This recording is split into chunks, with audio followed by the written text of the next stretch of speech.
Principe de base pour le véritable voyage dans le temps, première partie. Bonjour mes amis, j'espère que vous êtes tous heureux et en bonne santé aujourd'hui. Je vous envoie un gros câlin à tous et je vous remercie d'être ici avec moi encore une fois. Je suis Marie. Cette information peut être considérée comme de la science-fiction, ou comme le spectateur le voit le mieux, et je la publie uniquement à des fins de divertissement. Cependant, je prends mes informations très au sérieux, et pour ceux qui ont des yeux pour voir. En commençant par une note personnelle, le sujet des voyages dans le temps est particulièrement bien compris par nous qui portons le mot Swarou dans nos noms, parce que nous l'avons toutes vécu directement et personnellement, pour le meilleur et pour le pire.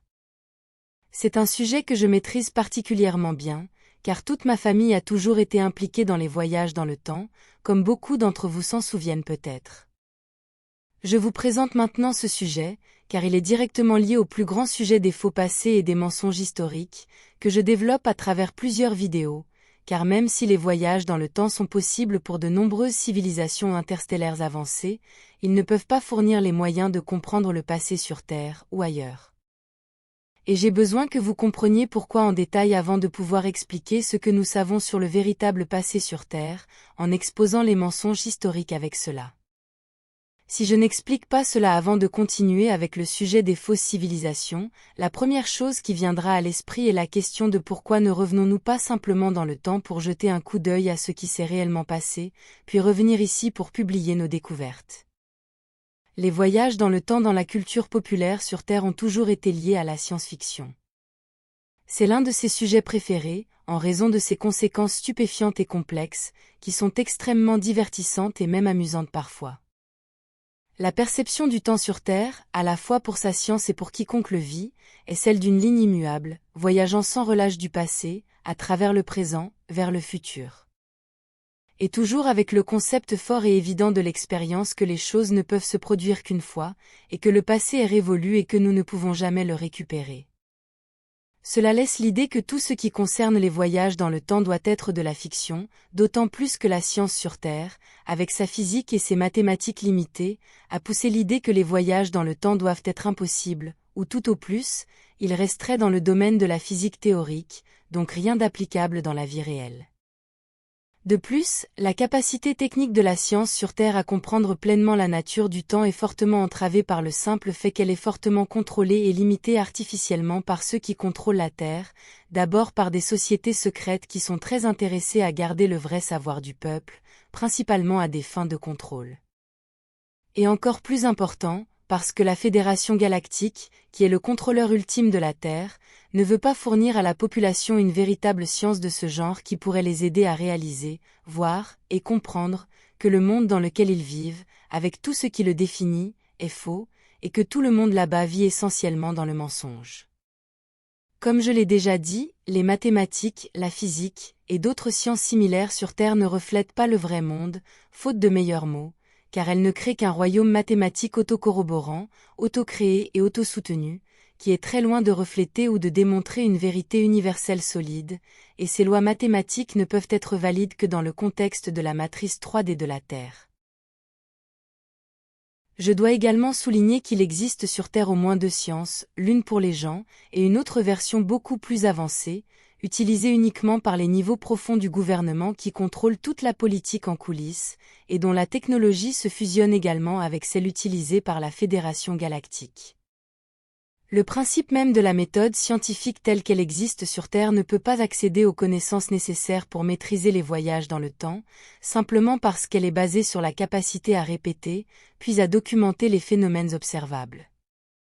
Les voyages dans le temps en tant que sujet ou en tant que science ne peuvent être compris qu'en fusionnant une connaissance approfondie de la conscience, avec la physique appliquée et son cadre mathématique. Mais la science sur Terre est très matérialiste, et se concentre toujours sur la causalité déterministe. Le temps, et les voyages dans le temps restent hors de sa portée. Le temps n'est qu'une idée, c'est un sous-produit inévitable de l'acte même d'être conscient, et d'être conscient de soi. C'est nous tous en tant que créateurs, en tant que source, expérimentant nous-mêmes, notre existence même, et notre capacité à penser, et à être. Le temps n'est pas quelque chose, il ne peut pas être manipulé directement, et il est très relatif à l'observateur. Par conséquent, il ne peut pas être prédit mathématiquement de manière précise, comme ils le font à tort sur Terre, où ils le prennent comme une constante mathématique pour toutes leurs formules en physique, même s'ils acceptent également que le temps est déformable, se contredisant ainsi, comme preuve directe de leur incompétence à le comprendre. Le temps et tout ce qui s'y rapporte doivent d'abord être compris du point de vue de la spiritualité, de la conscience, et comment nous, en tant que fragment holographique de la source, et la source elle-même, manifestons notre environnement, nos conditions de vie, et qui nous sommes. Le temps est une expérience, et il est très personnel. Il doit donc être abordé et étudié en premier sous l'angle de la spiritualité, et seulement ensuite nous devons essayer de l'expliquer en termes de sciences dures, mais en sachant parfaitement que nous ne pourrons jamais l'expliquer avec précision, comme ils essaient de le faire sur Terre, avec des définitions super simplifiées qui ne reflètent tout simplement pas ce qu'il est vraiment.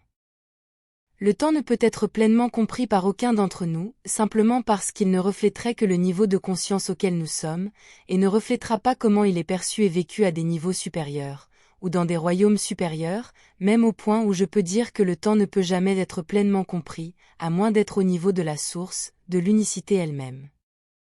Comme le temps est une perception, et non quelque chose que l'on peut manipuler directement, le problème des voyages temporels doit être abordé différemment. Il doit être abordé sous l'angle de manipuler la perception du temps, du conscient, et du sujet conscient qui l'expérimentera. Il n'y a pas de monde matériel, il n'y a pas de matière en tant que telle. Tout ce qu'il y a sont des niveaux de conscience et des capacités différentes de chaque sujet conscient et sensible pour créer sa propre réalité, qui à son tour sera interprétée par ce sujet comme sa réalité, y compris le monde extérieur illusoire dans lequel il pense vivre. Tout ce qui existe est conscience, en tant que substance primordiale à partir de laquelle tout le reste est créé. Et la seule façon dont nous pouvons même essayer de commencer à expliquer comment fonctionne la conscience, c'est à travers les vibrations et la fréquence en tant que variation de la conscience elle-même. Les vibrations et leur fréquence dans un milieu qui est l'éther, qui est encore conscience, et ces vibrations et leur fréquence ne peuvent être interprétées que comme un flux dans l'éther en tant que milieu, et ce flux est la gravité.